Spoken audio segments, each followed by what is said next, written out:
हो, जिस स्वरूप का दर्शन, जिस स्वरूप का वर्णन अभी हुआ, उसका कुछ अंश अनुभव कर सके। क्योंकि रास क्या है, अलग अलग आचार्यों ने रास के भी अलग अलग अर्थ करे। श्री महाप्रभु जी से जब पूछा गया रासलीला यानी क्या, और महाप्रभु जी ने अर्थ किया कि ब्रह्मानंद का अनुभव कर रहे जीव को भजनानंद का दान देने के लिए जो लीला करी वो रासलीला। श्रीधर स्वामी से पूछा गया आपकी दृष्टि में रास यानी क्या, श्रीधर स्वामी ने कहा जिस लीला के अंदर कामदेव का पराजय हुआ वो लीला यानी रासलीला। शुकदेव जी से पूछा गया कि आपकी दृष्टि में रास यानी क्या, शुकदेव जी ने कहा मुझे तो ऐसा ही लगता है जैसे एक छोटा सा बालक बैठा हो,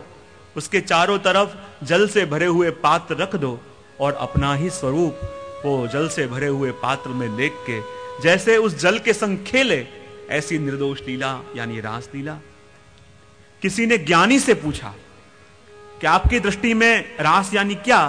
तो ज्ञानी ने तो महावाक्य कह दिया तत्वम असि, तत्तत्व यानी कृष्ण, त्वम यानी राधिका, और जहां राधिका और कृष्ण एक हो गए वो लीला यानी रास लीला।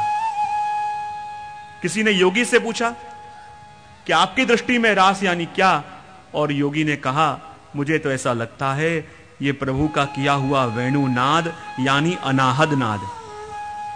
राधिका यानी कुंडलिनी शक्ति, वृंदावन धाम यानी सहस्त्रार चक्र, और अनाहद नाद ऐसे वेणुनाद का श्रवण करके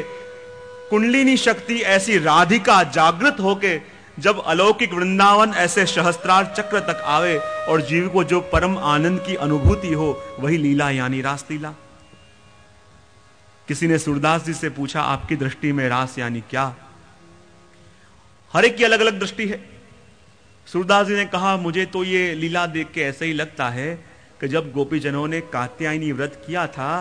कि प्रभु हमको पति के रूप में मिले, और मुझे तो ऐसा लगता है कि प्रभु ने उनके मनोरथ को पूरा करने के लिए गोपियों के संग किया हुआ ये गांधर्व विवाह है। सूरदास जी की दृष्टि है। किसी ने कहा कि आप कह रहे हो ये विवाह है, अरे विवाह होता है तो उसमें पहले कुमकुम पत्रिका भी तो भेजी जाती है लोगों को बुलाने के लिए, ये विवाह है तो पत्रिका कौन सी, तो कहे अपने निज जनों को बुलाने के लिए प्रभु का किया हुआ वेणुनाद वो अपने जीवों को भेजी हुई कुमकुम पत्रिका है। तो कहते हैं जब विवाह होता है तो विवाह में फेरे भी तो होते हैं, या फेरे कहां हुए, द्वे द्वे गोपी बीच बीच कान, और अनेक रास मंडलों की रचना करके जो दो दो गोपी और बीच में कान घूमे, मुझे लगता है ये रास के फेरे नहीं तो विवाह के फेरे। अरे आप कह रहे हो कि विवाह है तो उससे पहले कुल देवता का पूजन होता, यहां पूजन कहां हुआ, कि गोपास में किया हुआ कात्यायनी देवी का पूजन वो विवाह पूर्व का पूजन था। तब कहा आप कह रहे हो ये फेरे लिए, तो फेरे लेने से पहले गठजोड़ा बांधना पड़ता है, तो यहां गोपियों का गठजोड़ा कहां बंधा, किसने बांधा, तब कहा जिस समय प्रभु ने वेणुनाद किया और उस वेणुनाद को सुनते ही गोपियों ने घर की आसक्ति को छोड़ा और प्रभु के संग मन को जोड़ा, और प्रभु के संग मन को जोड़ना ही गोपियों का घर जोड़ा है। जैसे वेणुनाद के शब्द उनके कान में गए उसी समय घर की आसक्ति को छोड़ा, प्रभु के संग मन को जोड़ा, और मन को जोड़ के भागती हुई आ गई, वो मन को जोड़ना ही उनका घर जोड़ा है। तो कहते हैं कि जब फेरे होते हैं तो फेरे तो अग्नि की साक्षी में होते हैं, यहां अग्नि कहां है, तो कहते हैं रास के समय ठाकुर जी ने और व्रजभक्तों ने धारण किए हुए हीरे के श्रृंगार, हीरे के अंदर भी अग्नि है, तो वो अग्नि की साक्षी में प्रभु ने विवाह किया। तो कहते हैं विवाह का कोई साक्षी भी तो होता है, इसमें साक्षी कौन है, क्योंकि पास बह रहे श्री यमुना जी वो इस विवाह के साक्षी हैं। कि जब विवाह हो जाए तो गरजोड़ा छोड़ने वाला कोई चाहिए, तो यहाँ गरजोड़ा छोड़ा किसने, कि जब प्रभु रास कर रहे थे उस समय आकाश में वेद रूपी देवताएं विमान में बैठ बैठ के आ गए और कल्प वृक्षों के पुष्पों की वृष्टि कर करके उन्होंने ये गरजोड़े को छोड़ा। हर एक की दृष्टि अलग अलग, और हर एक अलग अलग आचार्यों ने, अलग अलग भगवदियों ने रास के अलग अलग अर्थ करे, और उसी रास की परम लीला का अनुभव यहां वृंदावन धाम में श्री महाप्रभु जी अपने नेत्रों से ले रहे हैं और वही वर्णन कर रहे हैं। तान धुनि मुनि मयूर मुरूपे, तान धुनि मुनि मयूर रूपे सांबरे धरि ध्यान नित्य लीला गान श्रवणे करे ते मधुपान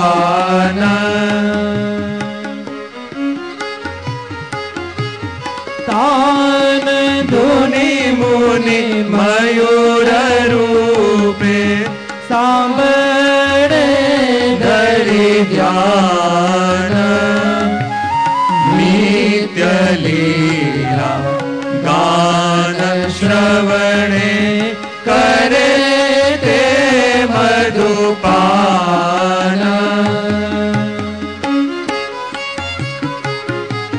कुंज सदन सोहामणु शोभा तणो नहीं पार विविध रास मंडल रचना रचि खेल श्री नंद कुमार कुंज सदन सोहामणु शोभा तणो नहीं पार विविध रास मंडल रचना रचि खेल श्री नंद कुमार कुंज सदन सोहामणु शोभा तणो नहीं पार विविध रास मंडल रचना रची खेले श्री नंद कुमार। सुंदर कुंज भवन है, सुंदर कुंज बनाई हुई है और उस कुंज के अंदर ऐसा सघन वन है। द्वार के रूप में छोटी छोटी कुंजें हैं और अंदर सघन वन के अंदर ऐसा सघन वन है, सूर्य का प्रकाश भी नहीं आ सकता, चंद्र का प्रकाश भी नहीं आ सकता, क्योंकि जहां कृष्ण चंद्र स्वयं विराज रहे हो वहां और कोई चंद्र कैसे प्रवेश कर पावे। यहां तो आज गोपियों के मुख ही मानो चंद्र हैं और सारी गोपियां सामने खड़ी हैं और ठाकुर जी सामने खड़े खड़े उन गोपियों के मुख को टगर टगर निहार रहे हैं। और ऐसा लग रहा है कि जैसे भगवती वर्णन करते हैं कि संसार के अंदर चंद्रमा एक होता है और उस चंद्रमा को निहारने वाले चकोर अनेक होते हैं, पर आज तो गोपियों के मुख, ये सहस्त्र गोपियों के मुख, ये हजारों गोपियों के मुख मानो हजारों चंद्रमा हैं और उनको निहारने वाले प्रभु के नेत्र वो एक चकोर हैं। संसार में अनेक चकोर और एक चंद्रमा, और ये आज कैसी अलौकिक लीला प्रभु कर रहे हैं। गोपियों के एक एक मुख मानो एक एक चंद्रमा हैं और प्रभु के नेत्र मानो चकोर, और चकोर आज अनेक चंद्रमाओं को अपने सामने देख के टगर टगर अपने नेत्रों से उन चंद्रमाओं का पान कर रहा है, उन चंद्रमाओं का रसस्वादन कर रहा है। ऐसी लीला का दर्शन श्री महाप्रभु जी कर रहे हैं, क्योंकि श्री महाप्रभु जी नित्य इसी लीला में मत रहते हैं। नित्य इसी लीला के अंदर श्री महाप्रभु जी की सुधि रहती है। इसलिए तो जब आप विराज रहे थे और परमानंद दास जी ने आपके सामने पद गाया कि हरि तेरी लीला की सुधि आवे, और मानो यही दर्शन, यही सुधि, यही रस का आवेश श्री महाप्रभु जी को आ गया। और ये पद सुनते सुनते श्री महाप्रभु जी को मूर्छा आ गई और 3 दिन तक उसी गादी के ऊपर आप मूर्छित होकर